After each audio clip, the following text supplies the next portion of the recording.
I wasn't planning on talking about this today. Lord knows, I've gone years keeping it all neatly folded away, like one of Mama's old gingham aprons sittin' at the bottom of a cedar chest. But last Saturday morning, I was walking through the farmer's market down in Sarasota, wasn't looking for anything fancy, just some wildflower honey and a jar of pickled beets, when it happened. I passed by one of those little bakery trucks, the kind with the striped awning and chalkboard menu, and, well, it hit me. That smell. That unmistakable smell of fresh baked bread. Not just any bread, mind you, but Mama's bread. Our bread. And let me tell you something, it stopped me in my tracks like I'd seen a ghost. I stood there, hand on my shopping basket, heart thumping like I was a little girl again. It wasn't just flour and yeast, no ma'am. It was childhood. It was 1956. It was frost on the kitchen window and bare feet on cold linoleum. I could see Mama, back turned to us, working the dough like it was something sacred. Her shoulders moving in that quiet rhythm only mamas have. I could hear the old kitchen clock ticking, smell the faintest trace of wood smoke from the stove, and even feel that familiar ache in my tummy from waking up hungry. Back in my day, if the house smelled like bread in the morning, it meant things were still okay. The cows might be fussy, the pipes might be frozen, Daddy might not say a word till sundown, but if Mama was bakeen, well, the world was still spinning right. And that's the thing, honey. You spend your life running forward. College, marriage, kids, bills, funerals, surgeries, grocery lists, and then one random morning, you're 73 years old, smelling a loaf of bread from a food truck, and suddenly you're 6 again, sittin' cross-legged on a flowery floor, watching your mama need comfort straight into the world. Now why, after all these years, does that smell still make my throat close up? Why is it that no perfume, no candle, no five-star bakery in New York or Chicago ever came close to that smell? I'll tell you what.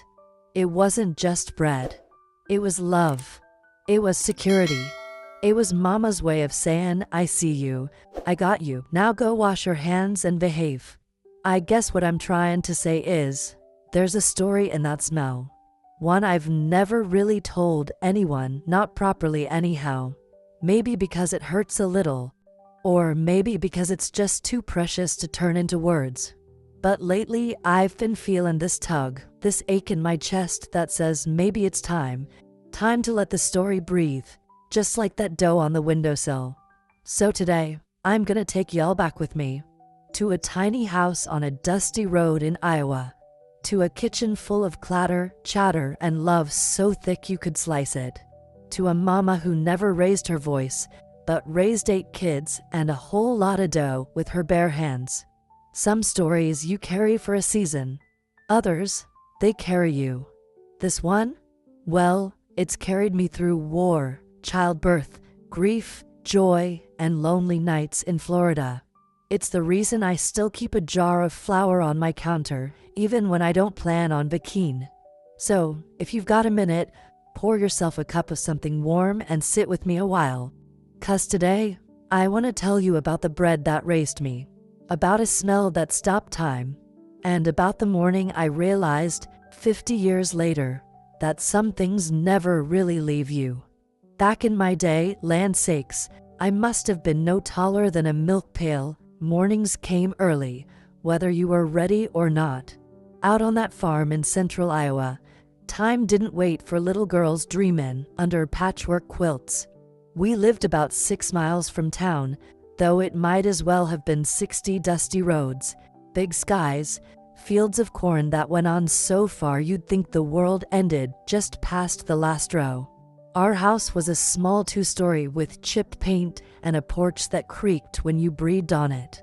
But oh, it was full of noise, full of hands, full of life. 8 kids under one roof. I was number 5, right in the messy middle, where nobody expected too much and you could slip through life like warm butter if you kept your head down. I was just a girl then, maybe 7 or 8 when I first started to notice the rhythm of things. Not just the chores and the seasons, but the quiet ways Mama held the world together. She wasn't a big woman, not more than 5'2" on a good day, but she had arms strong from work and a spirit that never cracked, not even when the well pump froze or the chickens got into the garden again. She'd be up before the rooster even cleared his throat, always in that same faded blue apron, the one with little yellow flowers along the hem. I remember the sound of her kneading dough thump, stretch, fold, sigh, like a lullaby for the kitchen walls. That was the heartbeat of our house. No matter what else was happening, if Mama was baking bread, we knew things were okay. Daddy was a quiet man. He worked with the animals, mostly cattle, hogs, a few stubborn goats, and never said much unless you were doing something foolish, in which case you'd get a look that could curdle milk. But I'll tell you what, he had this way of taking a warm slice of bread straight from the oven, smearing on real butter, and just sitting there with it, like it was the best thing that ever happened to him. He wouldn't say thank you, not out loud, but that bite, that slow chew, that little nod Mama always pretended not to see, that was thank you. I spent most of those early years barefoot in the backyard or under Mama's table, making dollhouses out of flour sacks and dreaming about far-off places I'd only seen in the Sears catalog. I thought someday I'd be a teacher maybe, or a nurse, wear one of those crisp white dresses and drive a car with shiny red hubcaps. But more than anything, I just wanted to grow up kind. I remember thinking, and I still believe it now, that kindness was the best kind of strong. I figured if I could just be good, like Mama, and study like Daddy, well, that'd be enough. We didn't have much, you know. We didn't have a pot to pee in, truth be told. But we made do with what we had. Leftovers turned into stews, old clothes became quilts, and somehow Mama stretched a 5-pound sack of flour further than most women could stretch a week's worth of groceries. And no matter how tight things got, she always made bread. Always. Rain, snow, sickness, sorrow, it didn't matter. That smell filled the kitchen like a hymn, and we'd gather round like bees to honey. It's funny. Back then, I thought life would always be that way. I thought Mama would always be at that stove, Daddy always in his chair by the radio, the corn always tall, and the mornings always slow and golden. I didn't know that one day, the house would stand empty, the porch would rot, and that smell, that beautiful, belly-filling smell, would be gone for decades. But even as a little girl, I think a part of me knew those moments were special, sacred even. Like little jars of light you tuck away for later when the world gets too dark. So that's where it all started. In that little house, before the rooster crowed. A girl with flour on her cheeks and big dreams in her heart, sitting close to the stove, watching her Mama work a kind of magic you couldn't buy in stores or write down in cookbooks. A magic you had to feel. A magic that stayed with me, even now. You know, life on the farm mostly felt steady, like the sun rising and setting without fail. But every now and then, something would come along that shook things up, something small that felt like the whole world shifting under your feet. For me, that day came in the spring of '58, when I was just about 10 years old. I remember it clear as a bell, even now. The kind of day that sneaks up on you, and before you know it, your heart's been grabbed and turned over like a freshly baked loaf. It started like any other morning. Mama was already up, the smell of bread drifting from the kitchen, the sky still soft with dawn's light.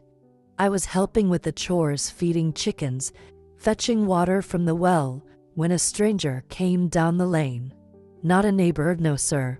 This was a man with kind eyes, worn hands, and a smile that made me feel like I'd just been wrapped in a warm quilt. He was delivering mail, a new postal worker from town. I watched him from the porch, curious and a little shy, wondering what stories he might be bringing in that bag slung over his shoulder. His name was Harold, and bless his heart, he didn't say much at first. Just a quiet, steady fella who waved and tipped his hat. But when he handed Mama a letter that day, one with fancy cursive writing and a wax seal, I could see her face change. It wasn't sadness exactly, more like a hush fallen over the room. I didn't understand then, but that letter carried news that would ripple through our lives like a stone tossed in a pond.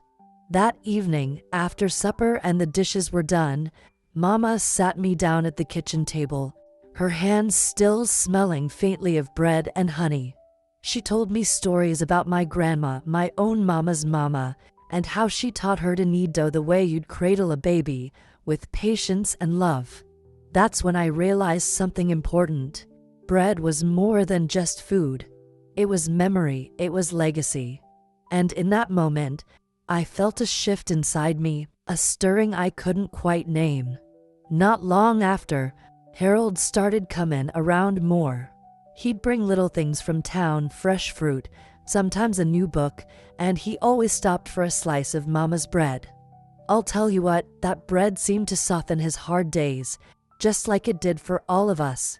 And, well, I can't say my heart didn't beat a little faster when he was near. I didn't know it then, but that was my very first brush with what grown folks call love. Funny how the smallest things like a glance or a shared smile can start something so big. I remember sitting on the porch swing one evening, the sky blushing pink and gold, when Harold took my hand in his. Not in a bold way, no, sir, but gentle, like he was holding onto a precious secret. I was scared, excited, and all kinds of confused. I didn't know then what lay ahead, but I knew my world had tilted just a little. I felt like that fresh bread, warm, soft, but with a crust that had yet to harden from the oven's heat. That spring taught me more about hope and fear than any school lesson ever could.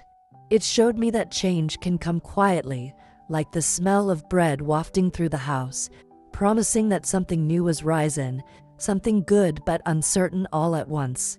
It's funny, you look back and think, why did my heart race for a boy with mailbags and muddy boots? But I guess, deep down, I already knew love is the thing that makes the house a home, just like Mama's bread did. That letter, that man, that moment, they all shaped me in ways I'm still learning to understand. They remind me that life's twists and turns don't always make sense at the time. Sometimes you just gotta hold on to the warmth, trust the kneading, and know that the dough will rise. Now, don't get me wrong, life on that farm wasn't all sunshine and buttercups. Lord have mercy, if you think growing up with 7 siblings was a picnic, you'd better think again. But there was something solid about it, something you could hold on to, even when the wind was blowing hard. Still, there came a time when the steady rhythm we'd all counted on began to falter, like a song where one note goes just a little off-key and you can't get it back right no matter how you hum. It was the winter of 1963, and things were getting tougher than ever. Daddy had taken ill, some kind of lung trouble they said, probably from all those years working near the barn in the cold. He stopped coming to the barn early, started sitting by the stove more, and Mama's smile, well, it started to get a little thinner around the edges. I remember watching her at the kitchen window, her hands trembling just a bit as she kneaded the dough. That bread, her lifeline, her comfort, it was the only thing holding her steady through the cold nights. But then the town folks started talking. You know how small towns are, everyone's business is everybody's business, and not all of its kind. Why is that girl's family struggling so bad? Ain't like it used to be. I heard whispers when I walked by the market, saw glances when I passed the school. And I won't lie, it made my insides twist. I felt ashamed, scared, like we were broken. Back in my day, you kept your troubles close, but sometimes that just made the load heavier. It was like a heavy cloud settled over us, one that no amount of Mama's bread aroma could lift. Inside me, there was a battle. I wanted to be brave, wanted to stand tall like Mama always did, but sometimes I was just a scared little girl who didn't know how to fix what was breaking. I kept my worries to myself, stuffing them down like last year's snow under the porch. I'd watch Daddy cough into his handkerchief, watch Mama's hands shake, and wonder what I could do. But you young folks wouldn't understand. It's hard to explain how helpless it feels when the people you love are hidden, and there ain't a thing you can do to make it right. Some days, Mama tried to hide it better than others. She'd say, "We made do with what we had, Ruthie." That's just the way it was back then.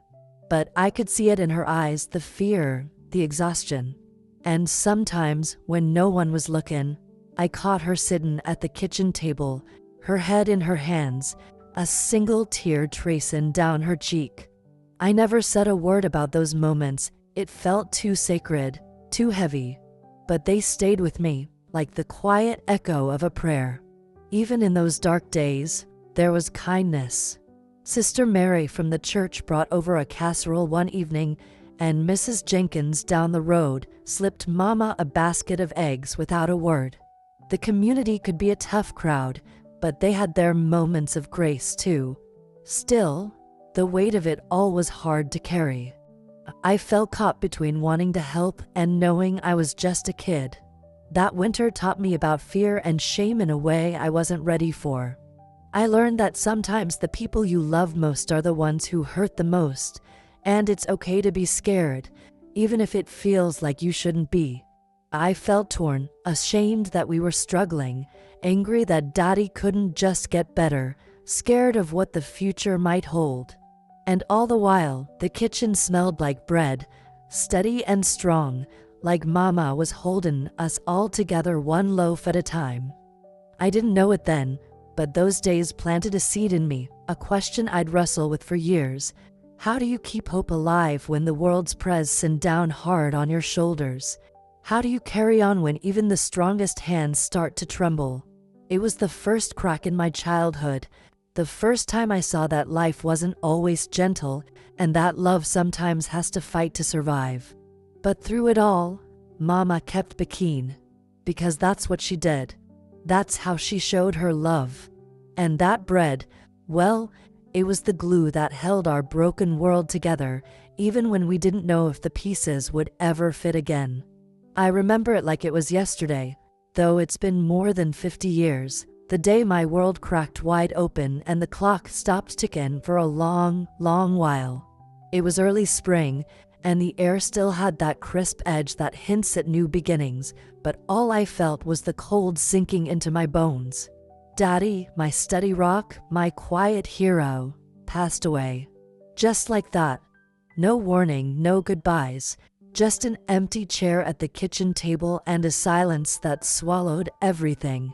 I was 33, and Mama had already been gone for a few years, so it felt like the last piece of my childhood was slipping away. Lord have mercy. I can still see that morning clear as a bell, the sun trying to peek through the curtains, birds singing like nothing was wrong, and me, standing frozen in the hallway, hearing the news from my sister's shaky voice. It was like the whole house held its breath, waiting for time to start back up again, but it never did. I remember thinking I'd lost everything, my Mama, my Daddy, that home filled with the smell of fresh bread and the sound of laughter. It was like the heart of my world had stopped beating. And in that silence, I realized something else too. I was alone now, not just in the house, but in the life I'd known, the one built on love, hard work, and simple faith. There was a moment, just a flicker, but it stayed with me, when I touched that old wooden table where Mama used to knead her dough. The surface was worn smooth, scarred with years of love and labor. I ran my fingers over it and felt the weight of all those mornings, all those loaves, all those quiet prayers baked into the crust.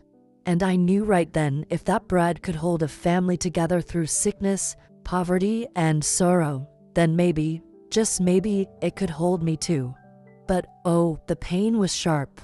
The kind of pain that twists your stomach and blurs your vision.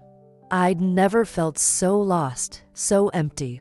I cried like I hadn't in years, tears for my parents, for the life I wished I could hold on to, for the little girl who thought kindness was enough to keep the world from breaking. And yet, even in that dark moment, I felt a flicker of something else, a stubborn spark that Mama must have passed on to me. That same quiet strength she showed every morning when she baked bread, like it was a sacred act of hope. I realized then that life wouldn't wait for me to grieve forever. The children, the chores, the days ahead, they needed me to be strong. So I picked up that apron, dusted off my hands, and started baking. It was hard at first. Every loaf felt like a prayer, every need a plea for peace. But with each rising dough, I felt a little piece of myself come back, like the smell of bread was stitching my heart back together, one crumb at a time. I understood then that loss didn't mean the end. It meant change. And sometimes, change is the only way to grow. That day broke me, but it also made me. I learned that love doesn't disappear when the people we cherish leave us. It stays in the recipes we pass down, in the smells that catch us off guard, in the quiet moments when the past and present hold hands. And that's a lesson I carry with me still. So, if you ever find yourself caught in the silence after a storm, remember this. Life is like bread, it may burn, it may fall flat, but if you keep it keen, keep kneading, you'll find a way to rise again. And maybe, just maybe, the smell of that bread will bring you home. After Daddy passed, the house felt emptier than I ever could have imagined. It was quiet in a way that made your skin crawl, like the kind of silence that sneaks in and settles deep into your bones. I'd walk through those rooms and hear only my own footsteps echoing back at me. The smell of fresh bread was still there some days, but it wasn't the same. It was more like a ghost, a whisper of what used to be. And Lord have mercy, I felt lost. I reckon there's a part of you that thinks after a loss, life just keeps moving on, that the days will fill up with new things and new people. But for me, it wasn't so easy. The days stretched long and thin like old ribbons, and I found myself staring out the kitchen window, watching the cornfields sway, wondering how the world could go on so bright and green when my own heart felt so gray and cold. Back then, I wasn't the same girl who danced barefoot in the backyard or laughed around the supper table. No, ma'am. I was someone quieter, someone who carried a weight she didn't quite know how to put down. I missed Mama and Daddy in ways that words just can't hold. Sometimes I'd find myself reaching for the phone, wanting to call my siblings or an old friend, but then I'd hesitate. I was scared they'd hear the emptiness in my voice, and Lord knows, I didn't want to be a burden. It wasn't just the loss of my parents, it was the loss of the life I thought I'd have. The dreams I held onto as a young girl seemed to slip farther away with every passing day. I struggled with faith too. If God was listening, I wondered why He let so much hurt come to people who deserved so much good. I wrestled with my prayers, sometimes whispering them in the dark, sometimes nothing at all. That was a hard place to be. I kept the keen, of course. That bread was the one constant left, the one thing I could control. But even then, there were days when the dough wouldn't rise right, when the crust came out too hard, and I'd swear the kitchen was judging me.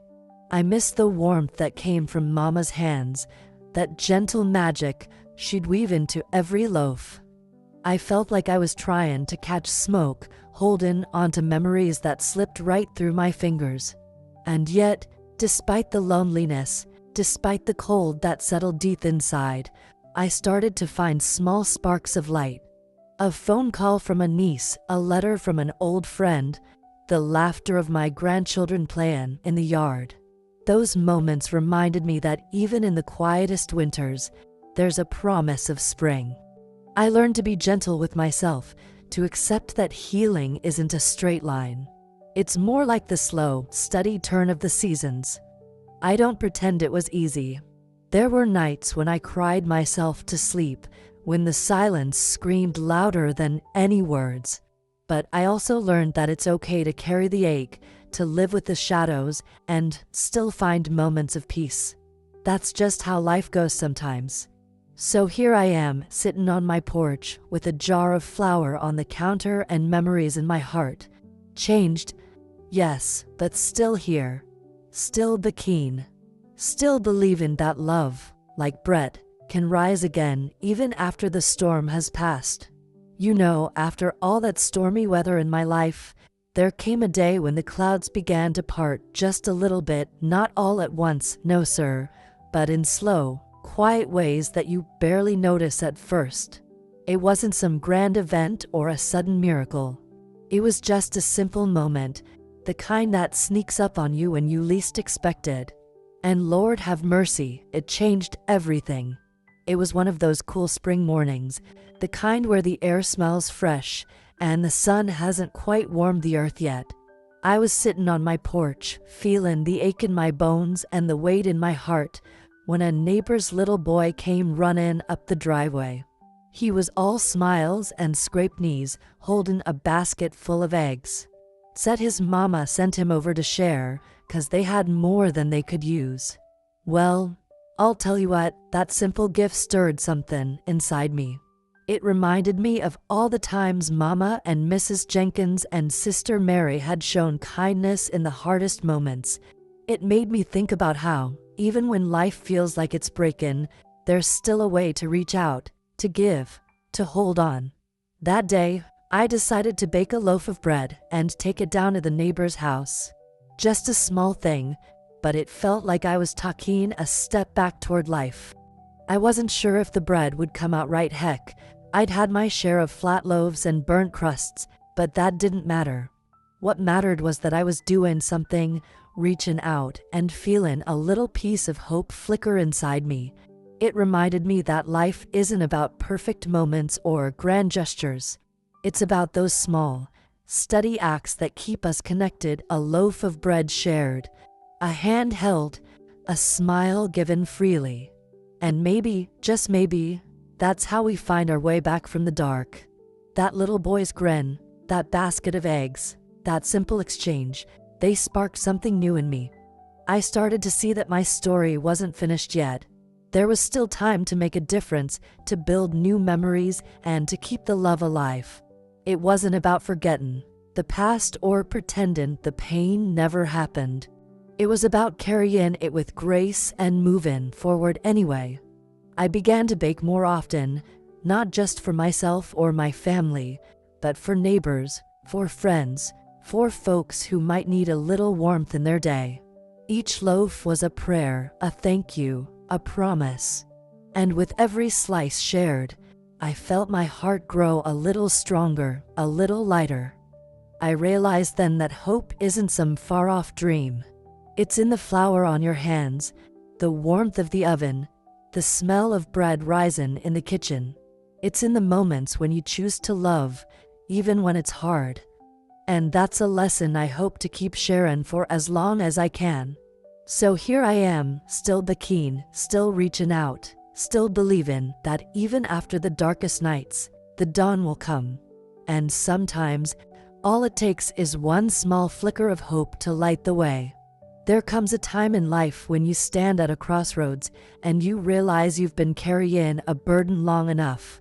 For me, that moment came quietly, like the last piece of bread sliding off the counter. I'd held on to so much grief, anger, regret, things that weighed heavy on my soul and kept me from breathing free. But one day, I looked myself in the mirror and said, "Ruth, it's time. Time to let go." I remember it like it was yesterday. The sun was just starting to peek through the curtains, and the kitchen smelled faintly of the bread I'd baked the night before. I stood there, looking at my reflection, feeling every wrinkle and every ache, and I knew deep down that the past, with all its pain and sorrow, wasn't gonna define me any longer. I'd choose to live, I whispered to myself.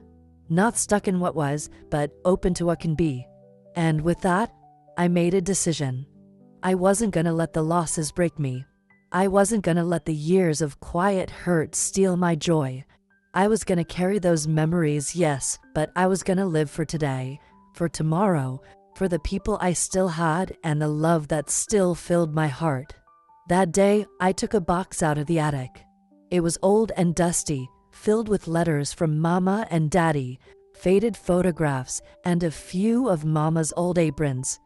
I didn't throw it away, no ma'am, but I took it down from the shelf and placed it carefully in a corner of the living room. It was my way of saying goodbye to the weight of the past, but not to the love that held it all together. I started to open my heart again to friends, to family, to life itself. I baked bread not just out of habit, but with purpose. Each loaf was a promise I made to myself, that I would be gentle, that I would forgive, that I would keep going no matter what. And Lord have mercy, it wasn't always easy. Some days the old sadness tried to sneak back in, like a chill in the night. But I faced it head on, reminded myself of that quiet strength Mama taught me, the kind that doesn't make noise, but carries you through the darkest storms. I even found forgiveness in my heart, for the things that hurt me, for the mistakes made, for the years lost in silence. Forgiveness isn't about forgetting, it's about freeing yourself. And once I let that go, I felt lighter than I'd felt in decades. I chose to live with no regrets, no bitterness, no looking back with a heavy heart. Just forward, one day at a time. I realized life is too precious to waste on what-ifs and might-have-beens. So here I am now, sitting on my porch with a fresh loaf in the oven, breathing in that warm, familiar smell and knowing that I am more than my past. I am love, I am resilience, I am the memory of Mama's hands and Daddy's quiet nods. And most importantly, I am still here, still Bakeen, still living. That's my truth, honey. The past shaped me, sure, but it didn't break me. I chose to live.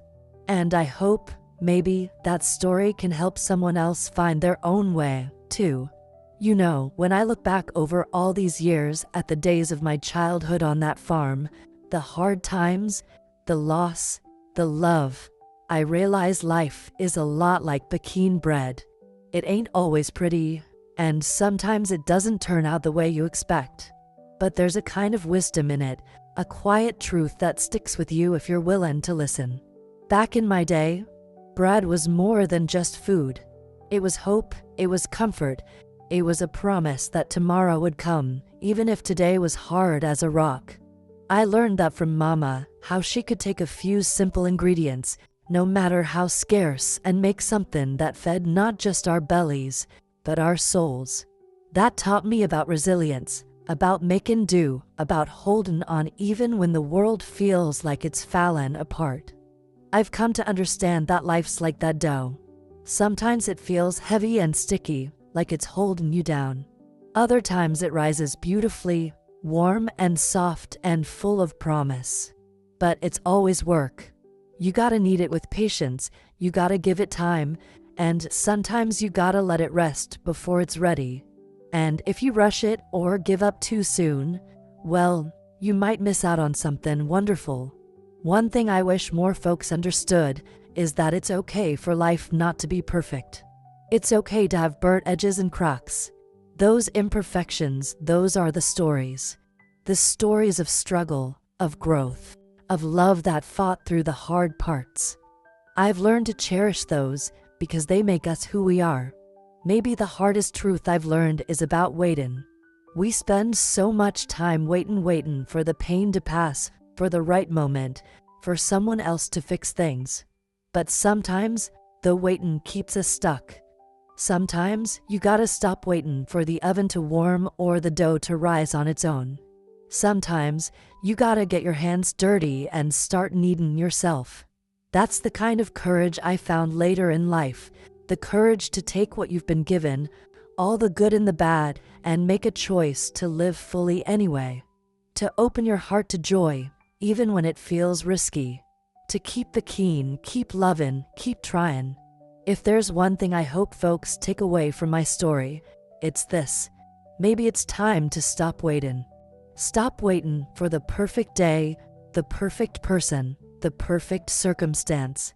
Life is happening right now with all its mess and beauty, and you don't need to be ready.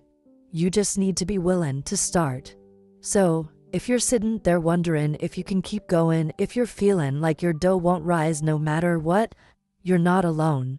We all have those moments.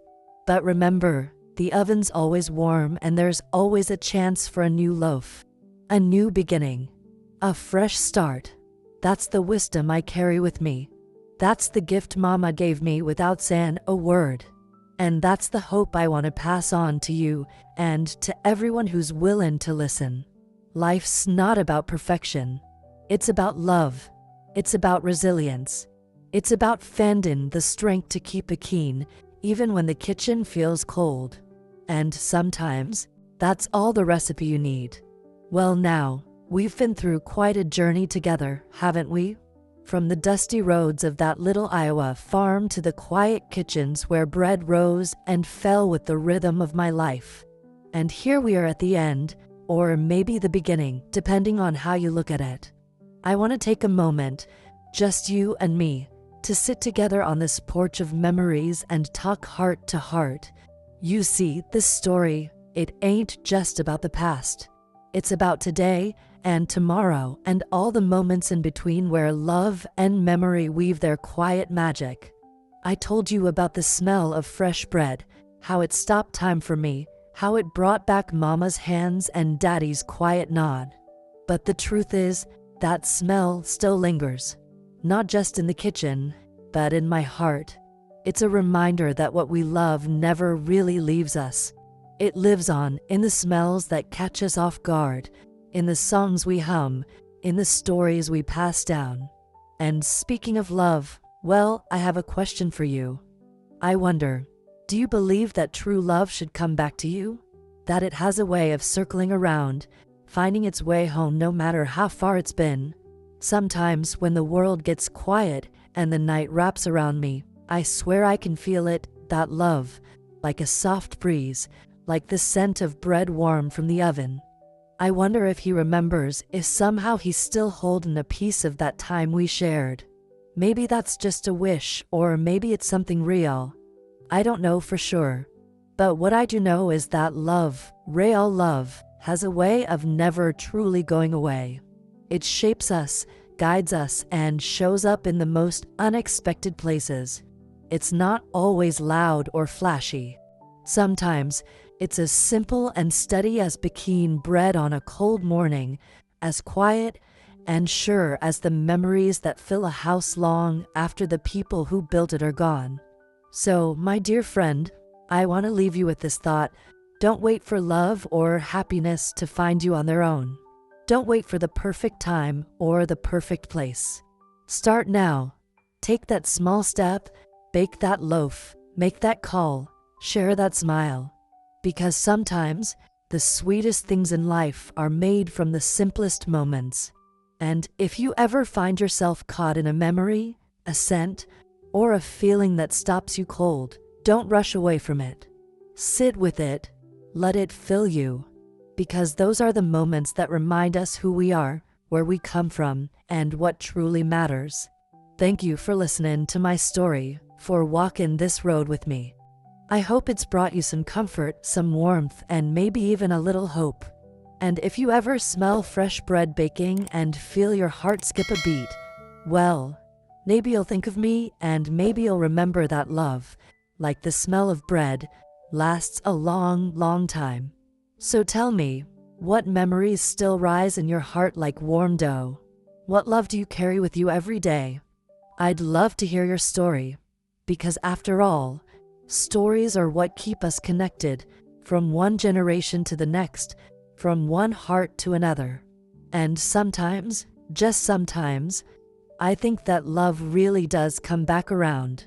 Maybe it's waiting for us, like that familiar smell, just around the corner.